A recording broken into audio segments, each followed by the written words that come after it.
Awesome.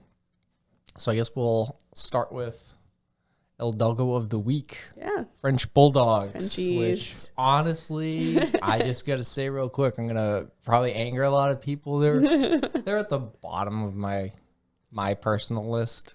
Same as well, not a sadly. Huge fan. They can be a little annoying. Yeah, they're not. A lot of people think, or I think a lot of times they get put in the same group as like a Boston Terrier. Mm-hmm. But I think I like Boston Terriers better. I do. No, I do. Boston, I don't know. They have better faces, I feel. Yeah. But not to hate on them. Mm-hmm. Everyone has their own preference. Yep. If you like smushed face dogs, then I don't know what to tell you, but good luck. Yep. But overall, I mean, Frenchies, let's learn a little bit about them. So typically lifespan, 10 to 12 years. So pretty average, generic. That's common with like smaller breed dogs, right?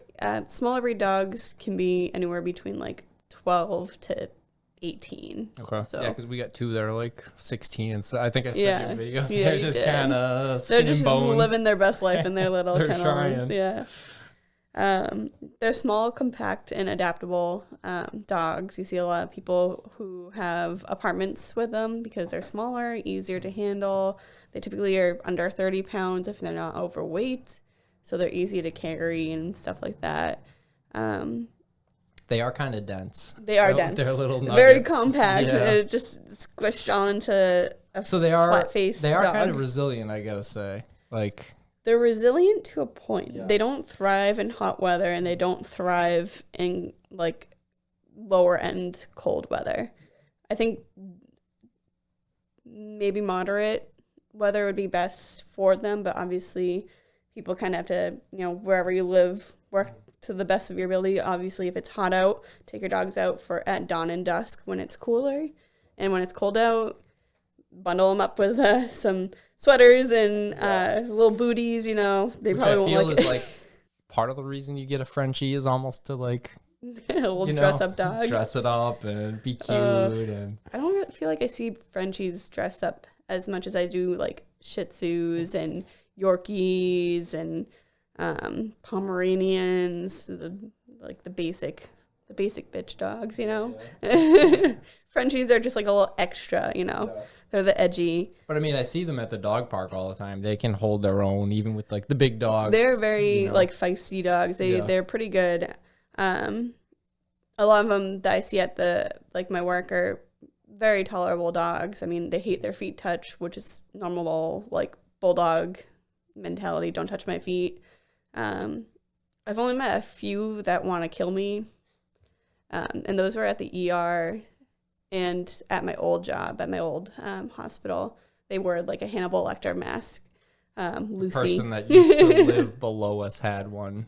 Oh my goodness. Jax, who has to wear a face, and like even I feel like from when they got him, but they got him and just kind of, he was an apartment dog. He's just in the house. He wasn't socialized, wasn't it? So anytime he'd see a dog, he would like go crazy. And I guess he attacked like her boyfriend. They got into a fight. He left. It was like this whole... Oh my God. Yeah.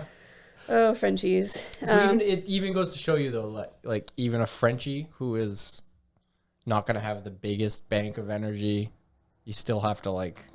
Oh, yeah. Get them out. That's part of my thing right here. I'm like, even though they're, moderate, they do well with less energy, they still need more. You have to compensate for the lack of physical stimulation with mental stimulation. So you got to be doing mental stimulation stuff with them, training, stuff like that. So I said brachycephalic. Not a lot of people know what that means, but it's just like a short-faced, pushed-in face breeds, shorter snout, less space for actual features. So their teeth are all crammed together. Their nose is crammed together. Their eyes are big and bulgy because they're normal-sized eyes on a small dog.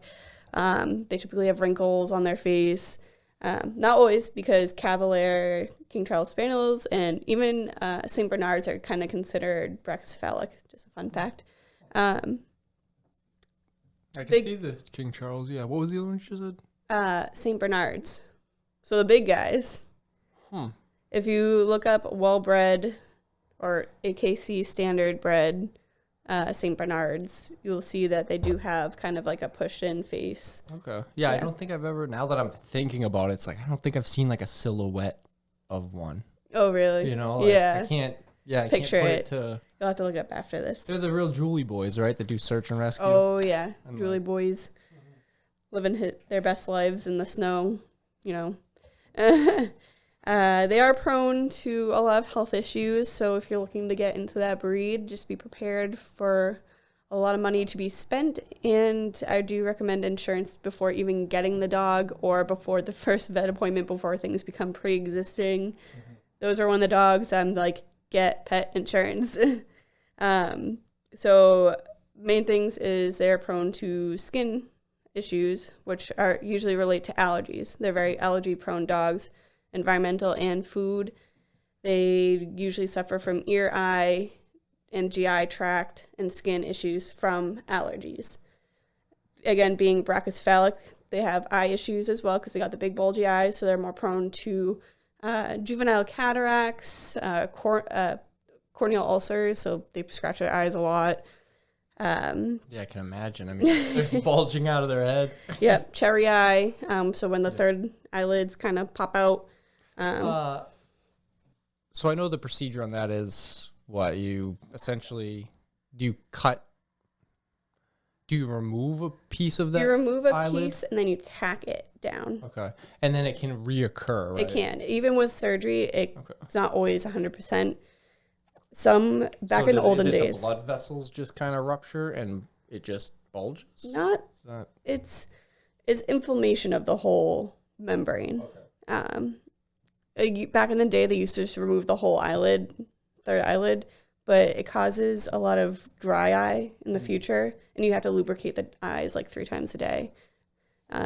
So it's kind of like, do you leave the cherry eye in, or do you try to tack it? Type situation. It just really depends. So always look into it before you jump right into surgery.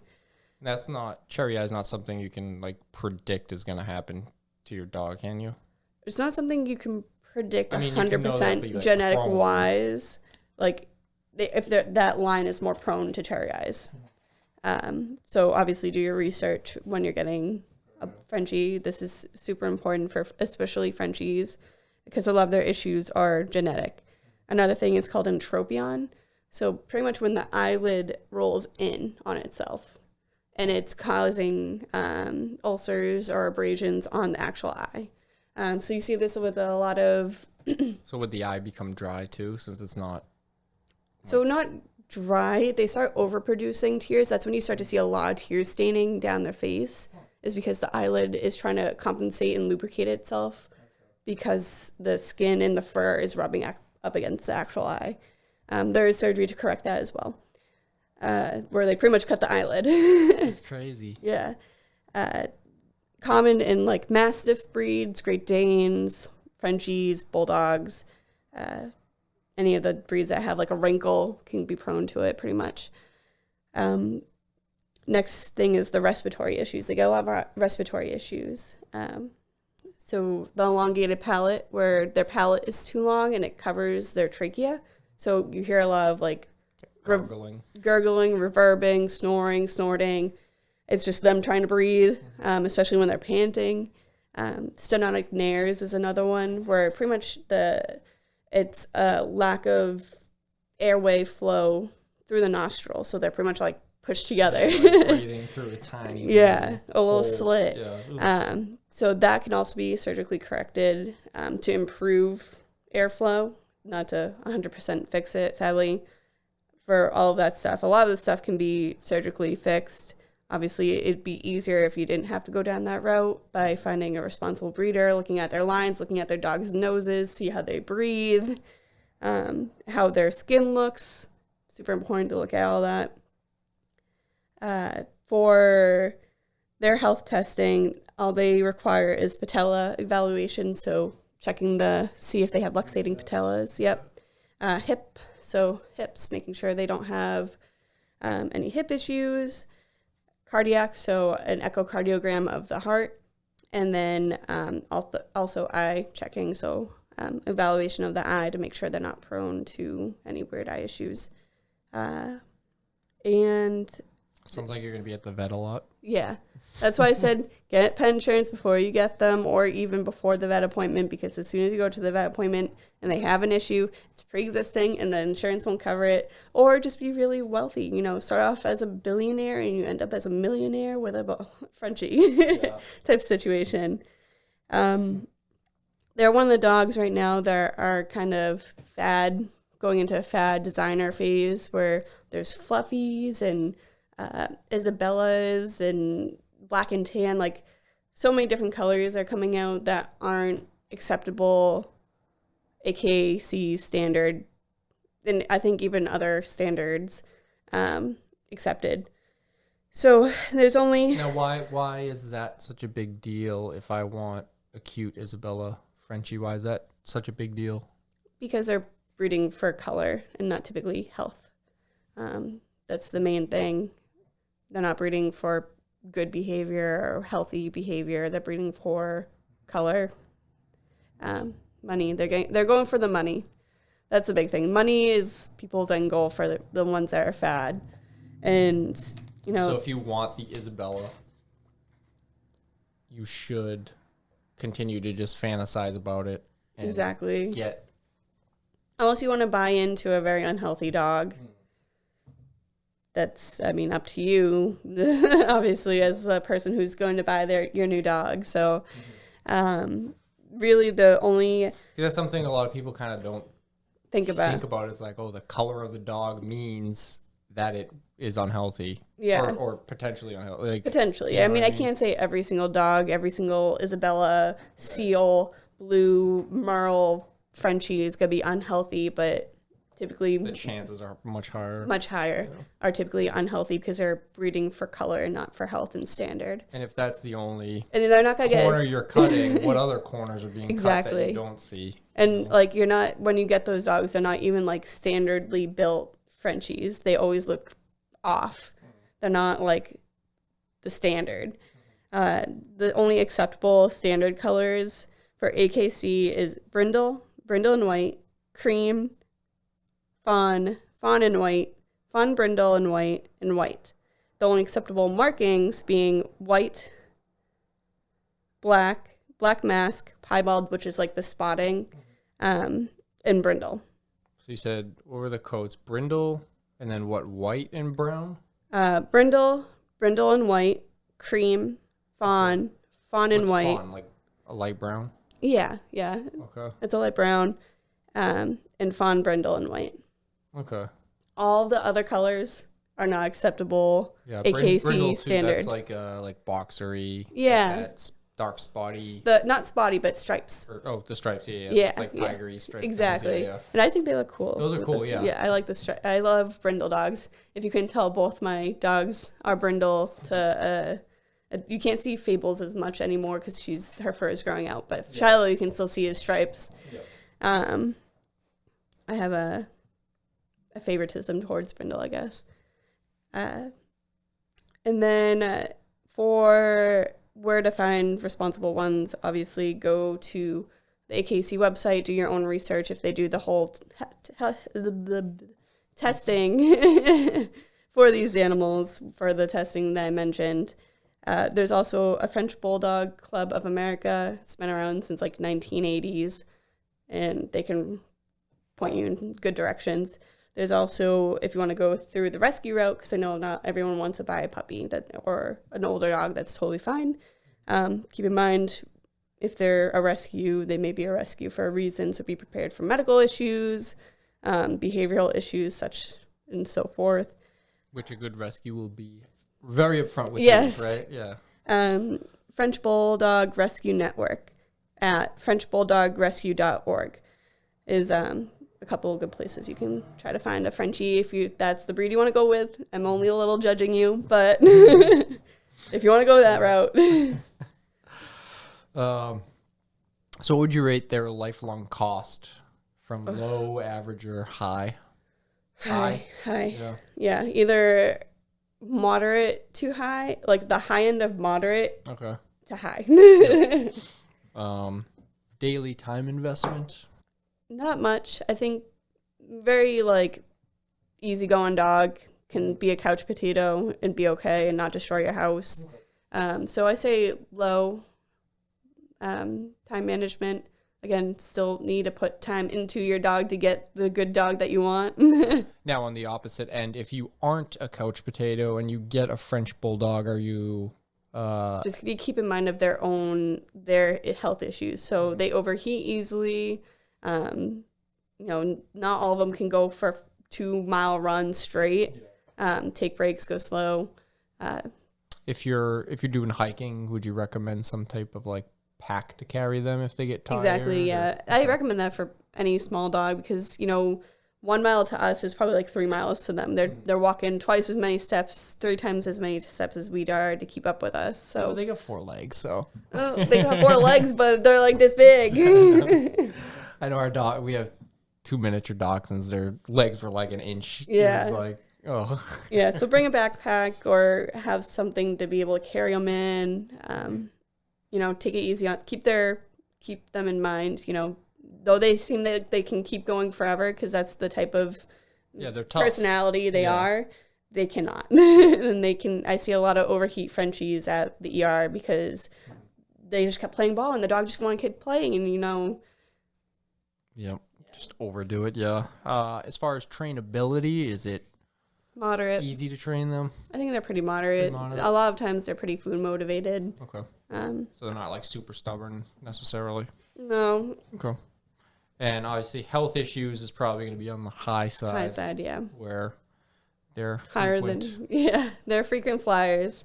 A lot of animals. I see a lot of them too with back issues, and that wasn't something that was mentioned in like any of my research, but I see a lot from jumping off of of stuff, going too hard with another dog. You know, they just go down in the hinds where they get like loss of use of the back end. So I see that a lot. And I see a lot of them get seizures too.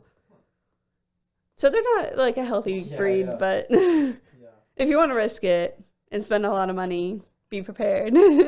See, for me, like when I want to get a dog, of course I want a healthy dog because I'm buying some. I didn't want to get Bailey and then 2 years down the road, she's got something that's going to kill her or whatever. You know, she's going to live a crappy life for you know, like I want her to be healthy forever. For a long time. Yeah. So, I just don't personally. That's a hard pass for me for owning. Same as me. I'm not a big fan of brachycephalic breeds. Yeah. You can see my dogs are complete opposites. Yep. No, I enjoy them. Like, if I'm at the park, you know, they can be cute. They can be playful. They have a good personality. I will say they have a good personality 80% of the time. Other 10, 20% of the time, they're trying to kill me. So I had one at the ER. It came in because it wasn't feeling well and it ate something. So we had to make her vomit. But the owner's like, you can't go near her because she'll lunge at you and she's unpredictable. You can't let her go near other dogs because she'll try to kill them. And she will resource guard her vomit. So after she vomit, I had to like yank her away on her leash while I'm like trying to go through to see if she vomited, and she's like lunging at me. Oh my gosh. Little demon. I know. She grabbed my pant leg. I was like, it's over. I'm going to die. Yeah. Grab my pant leg. I'm like, all 20 pounds of you, you know, you're going to kill me. Oh, I love little dogs like that. I just think they're such like. They think they're big tough Napoleon guys. complexes. Mm-hmm. Yeah. Napoleon complexes. Cats, which we're going to talk about today, have Napoleon complexes. I know. We don't just talk about dogs. Nope. So today is everything gets love. Some kitties. We're going to be talking a little about indoor versus outdoor cats and what to expect and what you should be doing with your cat. Obviously, we love if you have a cat, I'm assuming you love them because usually cat people are crazy cat people, you know? Yeah, I don't know really I don't know many pet owners who like get a pet and like don't like it. hate it, whatever. You know, I feel like if you're getting a pet, you're getting it because you want like a companion. Exactly. I mean, obviously there's exceptions out there. There's always exceptions, and people, you know, even like I'm gonna start off strong here and say if you let your cat outside, you're not really caring for that cat, and you don't really want it. You know, I'm gonna start off strong and say that. I'm gonna be a hater real quick. I am not against, or I am not for outdoor cats. Same, yeah. I'm for indoor cats only, with the exception of, you know, taking your cat out on a leash, you know, walking them, giving them that mental stimulation. Catios are a really good option. If you have a cat that's like, it has to go outside, it's desperate to go outside, it's trying to escape, it won't live inside, you know, a catio is a good option. People set up their porches.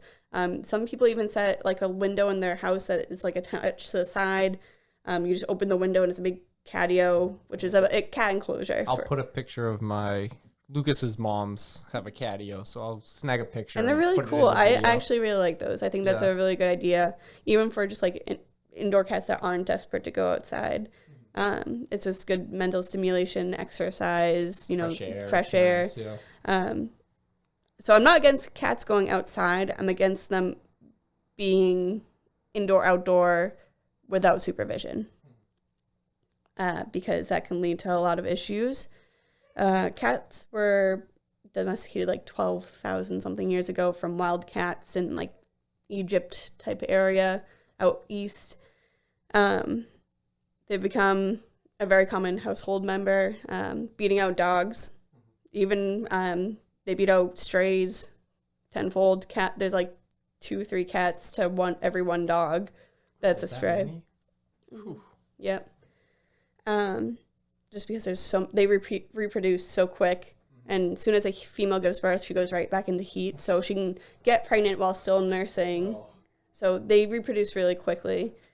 Isn't that a big issue, like in like Italy and stuff? Like, there's just like cats everywhere. Yeah, there's cats everywhere, and what do you even do about that? Can you fix that? So, I was gonna bring this up later, but there are places that allow hunting of cats. So when you have an outdoor cat, that's something to keep in mind. Well, when there's that many, it's almost like an invasive species. They are. They are an invasive species to everywhere except for where they were eventually. They're not even native there anymore because we domesticated them. Yeah. They're an invasive species, and they do horrible, horrible things to the ecosystem. And places like Australia promote hunting cats. In the U.S., if the cat does not have a collar on and is on your property, it's people's legal right to shoot them. So if you have the same for a dog? I'm not sure dogs, but that's interesting though. I'm assuming they probably would. Wow. Wild. Yeah, it's something to think about. So if you're letting your cat outside and it doesn't have a collar on, and there are people out there that'll pull out a BB gun or even a real and. Yeah, so let me start listening all my way listing. There we go. Words, man. They are hard. I don't know how I passed English. Jeez, my English teacher didn't like me, so in high school, so explains a lot. My stutter and no one liked me in high school, so it's all right. Same boat. So, all right. So, cats are gross. Yeah. Their urine smells horrendous. Their feces smell horrendous. Not only does their urine smell horrendous, if you're pregnant, can you not clean litter box? Yeah. Right? Yeah. Like, it's that toxic. Exactly. And it's an outdoor cat, and it comes into your yard, and you have a sandbox for your child. Where do you think the cat's going to go to the bathroom? And then where's that kid going to go play and put sand in his mouth, you know? Oh, my God. Yeah. Hold on. Sorry. No, completely irrelevant thought. Is that how they became genetically sort of built to be litter box trained? Is because sand in Egypt? Maybe. I didn't even think about that, but that might be it. Loose soil and You sand out there. Maybe because they bury it. they bury it, exactly. Huh. So That's interesting. Well, I wonder if that's a good. I'll have to look into that. Yeah, that's a good idea. Theory. Yeah. I know. So that's disgusting, and people freak out when you take your leash dog on a walk and it poops and you pick it up. People still freak out about that because it pooped in their yard. Off my lawn, I know. Oh my god.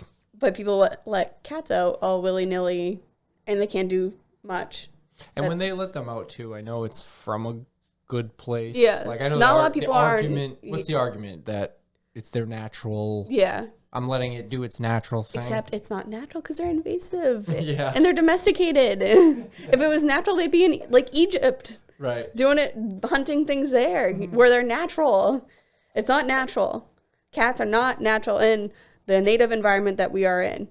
The United States, Italy, or other countries. Like literally, Australia, I think they didn't even have small cats there. Would it like almost wild be cats? where you just see big cats would be where they're native? I don't think so. Even big cats, they have smaller versions like servals. They're still considered large cats, but I don't think there's anything smaller because they probably killed them off or, just how they do things to our environment that they just kill things off just for fun and play with it. Violent. That's one of my big causes or big reasons to not let your pet out or cat out is because they're killing a lot of native animals, especially birds, which a lot of bird species have gone extinct because of and are gone near threatened or near critical, like all that stuff. And they do it for fun. They're not doing it to kill it because they come home and they eat their little kitty chow. And overall, it's just like not healthy for the environment. That's one of the big arguments for me is they're not natural. They're not native. They're not doing things that they're meant to do because they're not natural in the environment. I wonder if it's a similar like mindset to the old school. You know how people used to just let their dogs out to like exactly, and that's why. But at least that's changed. Like that's kind of reeled in, and people aren't doing it the same for cats, and it sucks. Indoor cats tend to live longer, so if you want your cat to be with you longer, why wouldn't you want to keep it indoors with you where it's safe? Yeah, what's the point of getting a cat if you're going to bring it home and just let it out? I know. That's the part I don't... You see it, twice a day? Yeah, I'm not connecting the pieces there. Yeah. They're less likely to be hit by a car or automotive vehicle, so a lot of cats I've seen have never survived being hit by a car. So usually when they come into the yard, they're like on their way out or already dead. I've never seen a cat survive a hit by a car. Or even worse is when you walk out and you find it in your driveway. Yeah. Or like not in the driveway, but in the street. Its way home. Yeah, it crawled its way home or right in the front of the street where it's smushed and your child has to see that. And you got to take a shovel and scrape it off the gravel. I don't think that's really like, I don't know what the word I want to use. I just don't like it. It's just crappy. And you get no accountability too. Like if it went into your neighbor's house, let's say your neighbors got chickens in their yard, it kills their chickens. Like, there's no accountability on your end. That person's out chickens. Yeah. There's like, there's so many And that's scenarios. a good way where someone's going to take a BB gun and start shooting your cat. Mm-hmm. They're going to protect their own animals. So you start to believe it or not, even people in Hingham. Yeah. Like Frankie's mom, she's got chickens. She's got neighbors that live real close. You don't have to live in Idaho to... Yeah, when I have birds in my aviary, there was a stray cat that kept like coming up to my aviary. So I posted it on Facebook. I'm like, hey, there's a cat outside. I'm going to call animal control. If this is your cat, please let me know. And someone like 2 streets down commented, it's like, my cat. I'm like, okay, I'm coming to bring you your cat. Mm-hmm. Please keep it inside. And I brought her. What does animal control do in that? I mean, they make sure they fine them for not being up to date to rabies because usually cats aren't. A lot of people don't bring their cats to the vet, surprisingly. That's scary to think about. Yeah. And I'm like, so I brought the lady her cat, and I'm like, hey, I have an aviary of birds. and I have dogs in the yard. So I won't always be there to see if your cat is in my yard with my dogs who will kill cats. And they're crafty. They can get over things, under things. Oh, yeah. Through tight things. And like, if they get to my birds, we're going to have an issue. And like, yeah. And so she's like, oh, yeah. And I'm like, the cat has like a head tilt and like it's probably like 12. But I'm like, it's not okay. If it has a head tilt, it's not going to be able to escape my borzoi, who are driven by animals like they're sight hounds. So they're stimulated by the prey, the running. So even though I trust them 110% inside with my cats. Well, they must go nuts when a squirrel's out back. Oh, yeah. Let us out! Squirrel, rabbits, anything. But an outdoor cat, I would not trust him with. Even though Shiloh loves cats, he will lick their faces. He tries to lay down with them, and they're like, get away from me. He will go after an outdoor cat, and I've seen him do it too. So I'm like, sorry. Sorry to your cat. Yeah, that's tough. I'm like, I'm going to feel bad, but it's ultimately your fault because the dog's on my property and your cat's on my property. So less likely of them chance being poisoned, either accidentally or on purpose, because we have people in our world that will do that. Usually rat poison, antifreeze. Hi. Haley. Hi, good girl. You want to go potty? Yeah, like, yes. Puggy's going potty. And there's toxic plants that people plant, like lilies. Mm-hmm. That's toxic to your cat, and cats are stupid in that. Know better. Yeah, they don't just eat it. I want to say cats are smart because they typically are smart, but I don't know. They like to eat plants, and typically will eat the plants that are the worst for them. Which is interesting considering they're obligate carnivores. Like I said, they do chew on things, and they will eat other things, but the obligation to meat is essential for their diet. So even though they may chew on things, they need that meat, the protein. Reduced risk of diseases that are potentially fatal to cats. So FIP, where the body attacks itself. Leukemia, rabies, obviously. All those are fatal, so less likely of a chance to get that, especially if it's not going around other cats, other rabid animals. Less likely of a chance of injury or death from another animal. So predators such as coyotes, dogs, even other cats, Large birds. I hate that because 99% of the time it's not actually a large bird that's grabbing an animal and people are like, they try to fly away with it. Really? No, it's usually a coyote or a dog or it's so many other things. So very rarely is it a bird of prey. Mm-hmm. It had to be a big bird to get some of red-tailed hawks can't lift rabbits off the ground. Cats typically weigh more than rabbits. And if they can get off the ground, it's usually like low. So very rarely. Like an eagle or something. And eagles eat fish. They scavenge. They're going to pick up the carcass on the side of the road before they're going to go hunt. They're lazy, huh? Bald eagles are literally so lazy. They hang out by, places where there's fish and, get the scraps from fishermen. And you see all those videos in Alaska where they're like everywhere. And they're just waiting for the fishermen to throw like the pieces, the byproducts of the fish. Oh, that's funny. Smart, I guess. It is. They Work are. smart, They've not adapted, Reduced risk of parasites. So fleas, obviously gross. Ticks.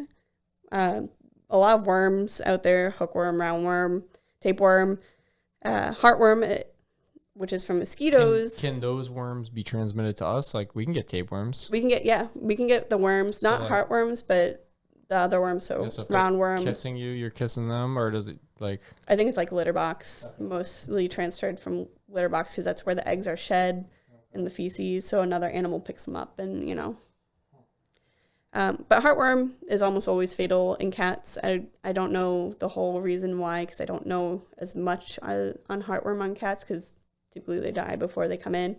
And I don't think the treatment works on them. So I don't know 100% on that, but usually whenever they get heartworm, they die. Yeah, so keep your cat up on flea tick heartworm disease prevention. So Revolution, Seresto collars, even though I don't like the collars though much because they can get caught and they can hang themselves. Yeah, so, we've got the like ones that are breakaway. or whatever. Those are good. Yeah.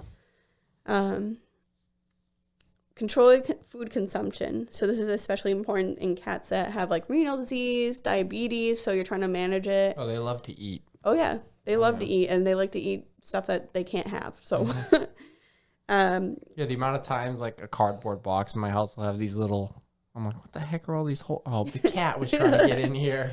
Oh man. You know. And then, obviously, I mentioned this before, but abuse by a person. So there's crazy people out there that will pick up your cat, or you see them buy them off of Facebook, and you know they want the kittens, and you never see that cat again. People hit them on purpose with their car, hit them with sticks, rocks. You know, it's a really crappy. You know, people are crappy. Oh yeah. Oh, was it TikTok?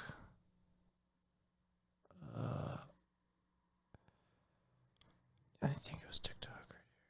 Yeah, I'll have to.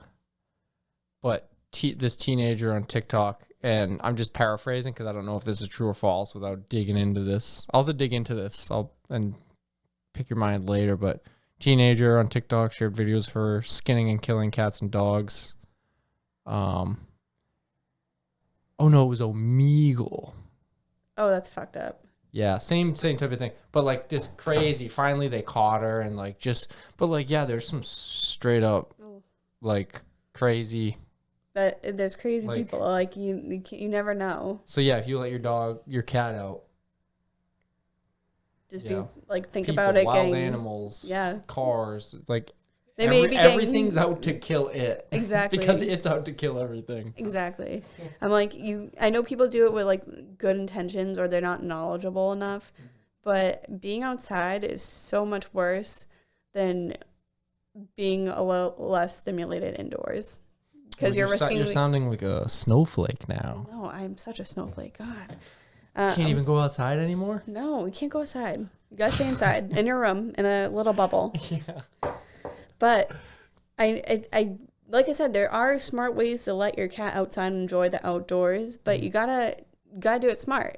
Cat strollers are cool. Cat strollers, yeah. Some cats, you know, when they're done walking, stick them in a stroller and start, you know, walking yourself, you know. And cats are pretty smart animals, and they are very trainable. I don't know if you've ever seen videos of people training their cat to sit. My own cats, I knew sit and up, like, or beg, kind of, for treats. It took me a while, and it takes a lot of patience, and takes a lot of reward. But they are trainable animals, and even though you're supposed to bow down to them because they're cats, they're God, you can still kind of bend their will. Mm-hmm. Yeah, they're like masters of manipulation. Exactly. Another thing to think about is weather.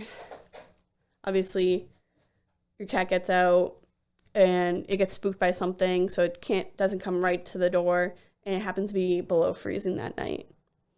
Your cat is probably going to freeze to death. Or if it's hot out, like in the hundreds, it could overheat and die. Like it's very easy for these. They're very susceptible. Weather is spontaneous, so you can't always predict it. Thunderstorms where your cat can drown somewhere, you know.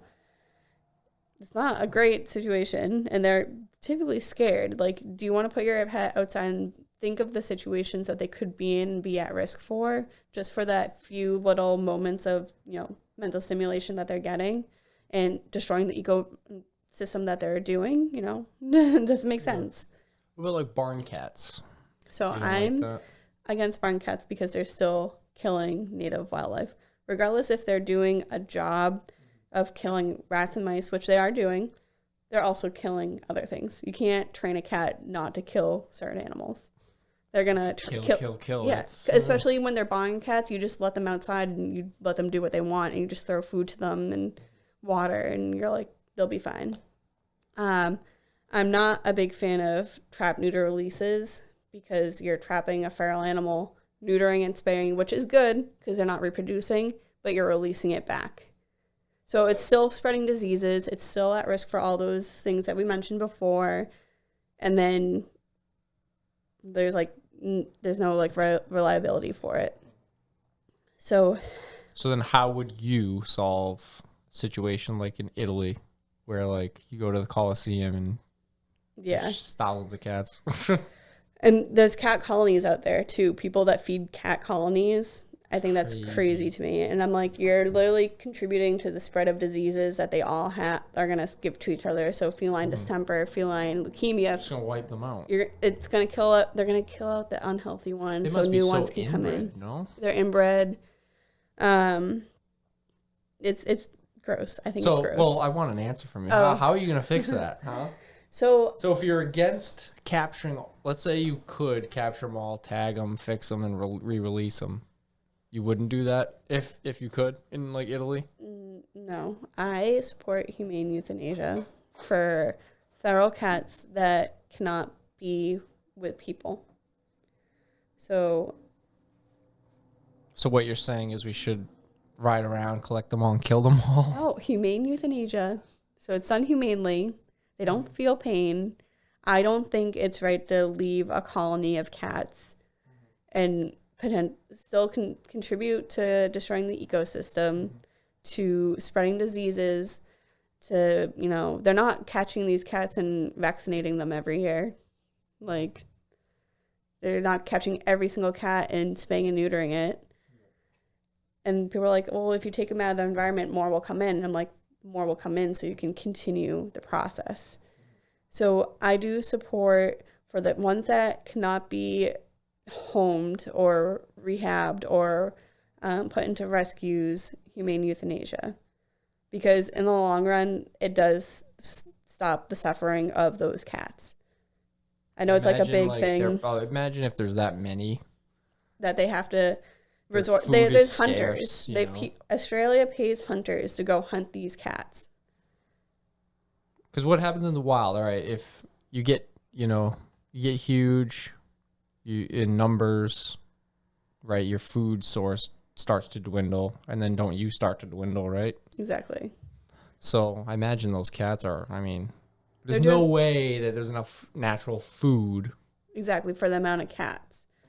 And a lot of them are suffering. You go pick up a mangy stray that has all these diseases, does not like people. The most humane thing you can do is humanely euthanize for them. Obviously, you can't force a cat that, cannot, is so fearful that it cannot be with people. Like, cats can hurt people. Oh, they're I've vicious. Seen plenty of videos of, especially at the vets. They're crazy at the vets. Cage and that thing comes shooting out like a demon. And that's people's indoor cats too. Right. It's a lot of time indoor cats. It's not outdoor cats. Who are probably, the indoor ones are probably a bit more tame, I'd imagine, right? Exactly, but I just don't see how in the long run it will help with anything if we keep releasing them and just spaying and neutering them. I think in the long run, the end goal is to humanely euthanize them. Again, there's a lot of countries that pay people to hunt them, and that's shooting them, and I don't think that's humane because they're bleeding out. I think they deserve humane treatment regardless. And I love cats, and I hate. People are gonna be like, "You hate cats. You don't like them." I'm like, "No, I love cats." I wonder what that realistically looks like. Say all right, we're making a plan. We're gonna get rid of them from the Colosseum. We've found there's gonna be activists to stop you. Yeah, there's always be so many people we have to save them. We have to feed them. That would probably cost a lot. It probably does. Yeah. I understand both sides of it, but I think the only logical plan is humane euthanasia. From my standpoint, at least. Obviously, everyone else is going to have their own standpoint, their own opinion, and that's fine. Well, it makes sense. We're here to discuss things, so that's my opinion on how it should be handled for, again, cats who cannot be rehomed, be in rescues. There's barn cat programs, which I'm not a fan of, but people will do. Some don't even do well in those. Yeah, because there's like you said, what, a 2 to 1 ratio 3-to-1 ratio. It's of pretty cats high. So I'm just thinking about that number and how many like dogs struggle to find homes. Exactly. I can't imagine that number must be so high for cats. Especially, I don't know, like, I feel like cats. There are 6 cats to Don't say to 1 dog. 1 dog. Holy shit. 6 to 1? Or 8 to 4. It like, the ratio fluctuates. That's crazy. So if you get a shelter with like 10 dogs, that's like 60 cats. Exactly. Whew. And who has room for all 60 cats? Wow. And if they, like you say, they have babies so quick, they can just populate so fast. Exactly. Oh my God. Yeah, I feel like when at least for me, when I'm going to get a cat, I don't know, I've always enjoyed getting a kitten. But I feel like I don't even know how to like put this in words. Feel a little guilty.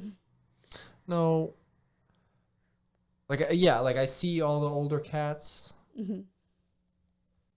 One of my cats, or I say one of mine, but they've passed now because it's been so long. But one of my cats was a surrender, so we took him. And then my other one was a kitten with glaucoma. Okay. So 2 rescues, but... Well, now that I think about it, we did rescue both of our cats, but I guess maybe the prospect of like shopping for a cat versus like shopping for a dog. The thing is there are responsible cat breeders, just like dogs, that do proper testing and have good health lines. So same thing with dogs. If you're looking to buy a cat, get one that does testing, might even show their cats, because there's cat shows. They're, like I said, crazy cat people. I can't even imagine the smell of intact male cat. They smell so bad, but to each their own. If you're a crazy cat lover and cat breeder in a cattery, to each their own. Just make sure you do it responsibly if you're going to buy a cat from a breeder. Yeah, I guess that's sort of, you put it in words, what I couldn't really figure out is like, yeah, whenever I've gone, because, yeah, we've always rescued our cats. But they were typically kittens. Yeah. And when I go in, I always feel like, oh, I don't know, everything's probably like unhealthy, and like I don't know what I'm getting. Yeah. Like, whereas with dogs, obviously, yeah, there are so interesting. There are breeders that. Okay. Yeah. It's just an interesting concept. Cat it is. Breeder. Only because I'm so used to just, there's so many of them. You got to go get a stray. Gotta get the mainstream Maine Coon. Mainstream Egyptian Mau. Yeah. Sam's cousins have 2 hairless cats that are... Sphinx. It's... Jess said that Bar Club has one too. Yeah. They're cool. I like them, but the butts are a little... just crusty butt in your face. I just feel like they get fat. I always see fat ones when they get older. Like, they come in, like, good, and then they just get fat, and I'm like, they just look gross. Yeah. When your legs tuck in under your fat, Yeah. I think it was the first cat I had as a child, Sam. He was crazy. He would like chase my sister up the stairs, like attack her ankles. He was nuts. So my mom had him declawed. Now, yeah, I don't know. I mean, I was like 8 years old. Yeah. I don't even. Back then it was acceptable, but now it's inhumane. Yeah. Are you guys like not doing that procedure? It's illegal. Okay. Yeah. And I would never, if you want a cat, but you want to declaw it, don't get a cat. If you don't want your furniture scratched, don't get a cat. Mm-hmm.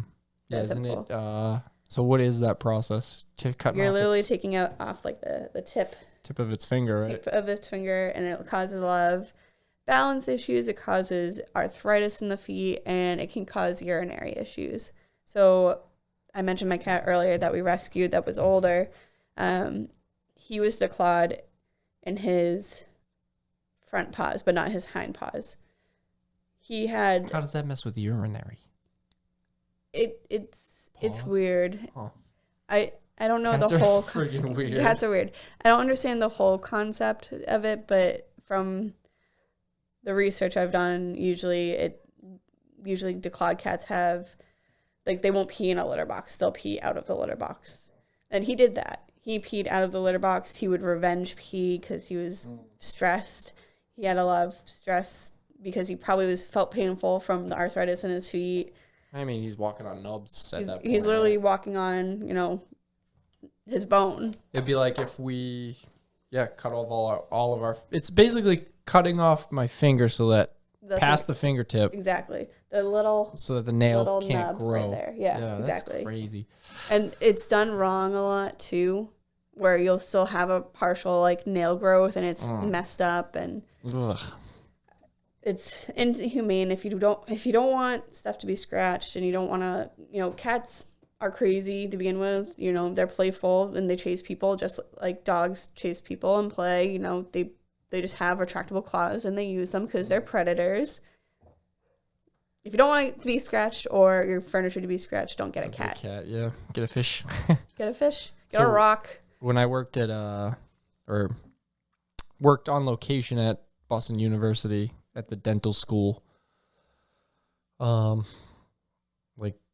was fixing or looking sometimes at like the x-ray machines, and there were a few times where, hey, we've got a patient in the chair, we're in the middle of doing like extractions, the x-ray machine's not working, and all right, I'll run over, mask, gloves, obviously because I don't want to get anything, and you walk in to take a look at why isn't the computer talking to the x-ray machine, and it's like there's this guy with his mouth open, there's 8 teeth on the tray, there's all this blood and napkins, and I'm just picturing that and how it was for me, whatever, he's fine, he's just getting his teeth. But to think then of that same thing, but it's all these little cat toes with the nails instead of teeth on the metal tray. That's so sad. It is sad. Oh, what a horrible picture. It's not a nice picture. And we have people that call every once in a while oh, do you do claw cats? And we're like, nope. Yeah. They're like, can you recommend someone? I'm like, nope. Yeah, so after he got declawed, I just remember he just would bite like a mother after that. He would just bite everything. They have no defense. It's their only defense, And especially if you let a declawed cat outside. That's cruel. How do you expect it to defend itself?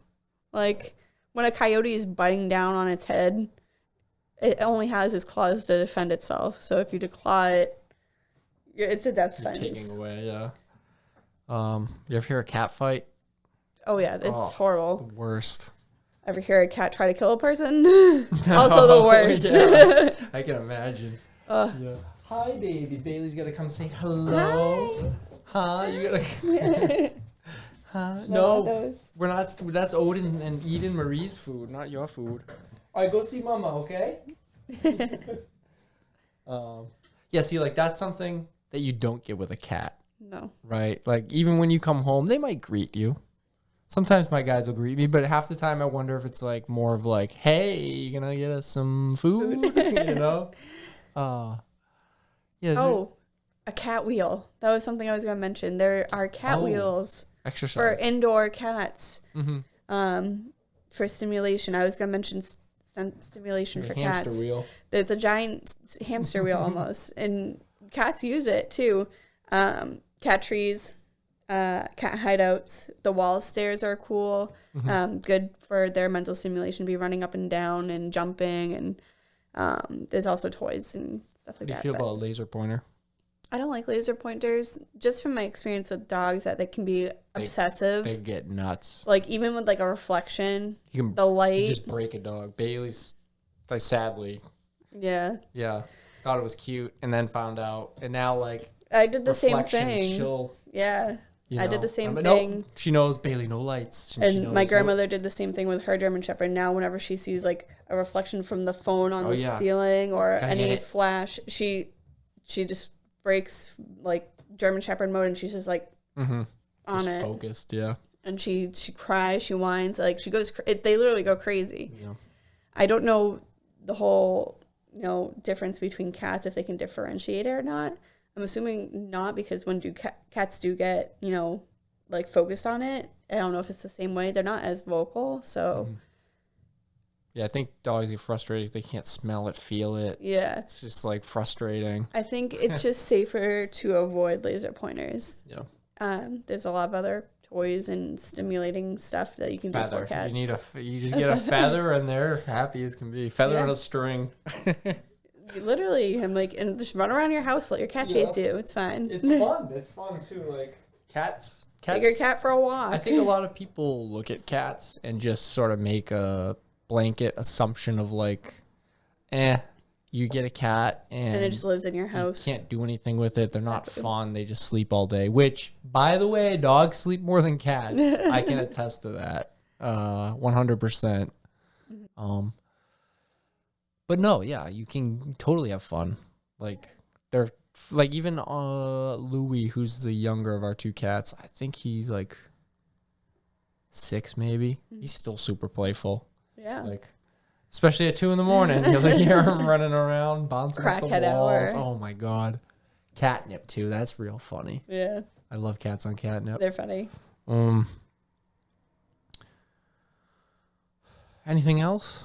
That's my main I feel like thing. this is a good like intro to us talking about like cats and like other like other animals, because it's something we haven't really done a whole lot of. Yeah, it's been mainly dog.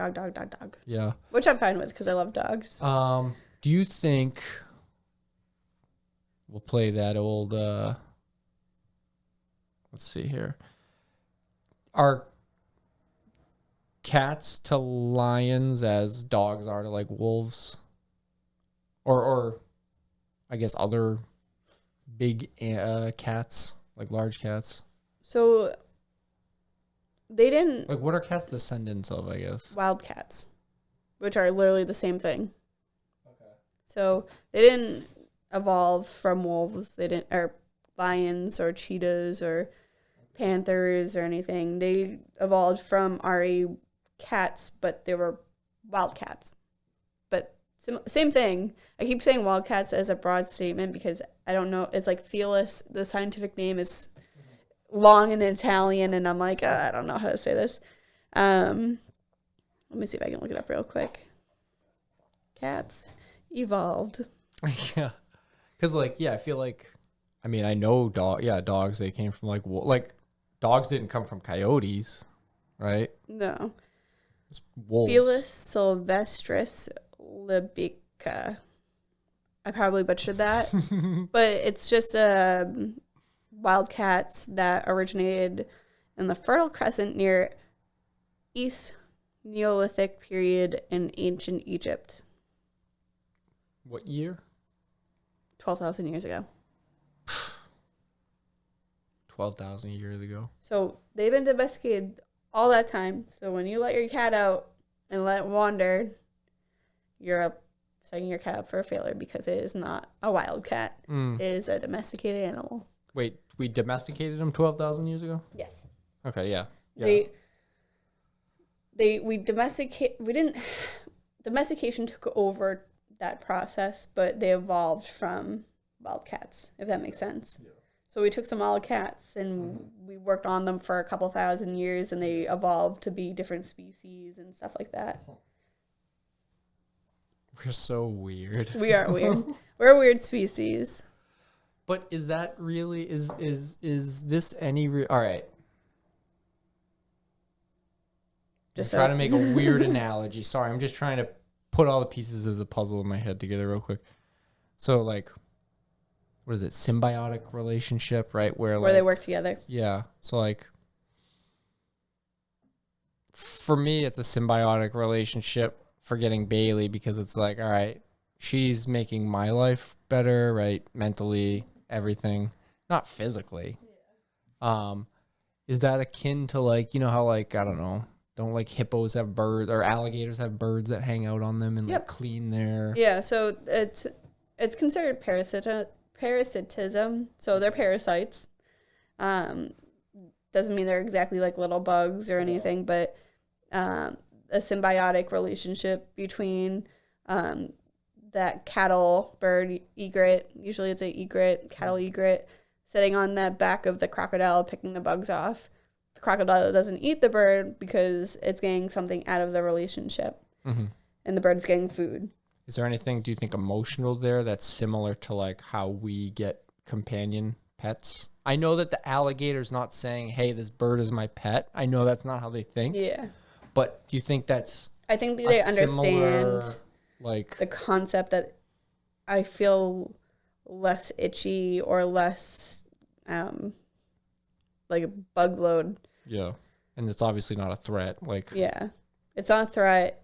I feel better when it's I think it's a acknowledgement almost. Like, what part of the brain makes us say like, all right, we want that because it's cute, not necessarily because it's a well, see again, so there is a function there. Yeah. There is a function there, right? Exactly. It's cleaning the alligator, but we get the cat because it makes us feel better. Is that not a similar function?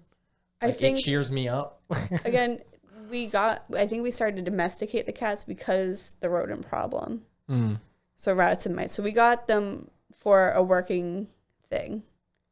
And then that's when they started getting popular and shipped all over the world, and certain breeds were created and focused on. Yeah, so they were super, like, not secluded, but like isolated to like one like region, like of Egypt. I don't think so. I think there's probably versions that we've also taken, and not necessarily just that one specific location or geographically that one, state or country, whatever. I'm not geographically. No, it's fine. I lack in geographic knowledge, I make up in animal knowledge. Yeah. Okay. So from that area, I think other areas also had like a similar version of some type of wildcat that they've taken and worked with on their own. But the main one that started all probably being that location. So wild. 12,000 years ago. I know, it's weird to think that we existed and what we did back then. Yeah, to think like someone running like some cat clinic. It's like someone might have been doing that 12,000 years ago. Like I feel like it was more like cat is sick. Yeah. Eat cat. Yeah. We survive. Get new cat. Oh. Yeah, so there's no relation, between like a house cat and like a saber. I mean, not that there's no relation, but they're not like direct descendants of like a saber-toothed tiger. They're not direct descendants. They didn't evolve from lions or tigers, but do they have a similar? They're cousins. They're like cousins. The distant cousin that you never knew. So like, do a lot of the big cats? I wonder if So domestic cats, right? They love to, like house cats, they love to kill shit, right? We've already talked about that. Yeah. In the wild, like just thinking about it, their cousins, the lions or the cheetahs, when they go on a hunt, they're expending a lot of energy. They're doing it to survive. Yeah, they're surviving. I think cats realized as they were domesticated that they don't need to hunt to survive because they have food provided to them regardless. So they decided to just use that spare time to just start being murderous. I mean, it's a natural instinct for them to want to hunt. Mm-hmm. But if you notice, 90% of the time they don't eat, but they hunt. Yeah. So now if, say, lions or something, big cats had, like, plenty of food, would they just, like, kill it all? Or do they, in the wild, do they typically just kill what they can eat? They kill what they can eat.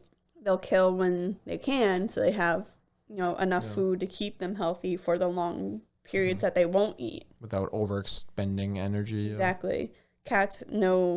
Domesticated cats know that they're going to eat every single day that aren't stray.